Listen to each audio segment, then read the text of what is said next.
Tila sulyap sa The Big One ng Metro Manila ang epekto sa Bangkok, Thailand ng lindol na ang sentro ay nasa Myanmar.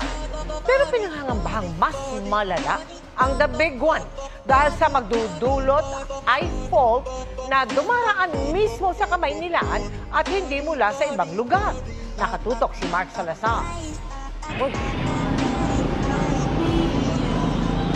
Ganyan ang pinangangambahang The Big One sa mismong Metro Manila. Narito kasi mismo ang West Valley Fault na maaaring magdulot ng 7 magnitude din na lindol kung gumalaw at maaaring ikasawi ng hanggang 50,000 tao ayon sa pag-aaral ng Japan International Cooperation Agency.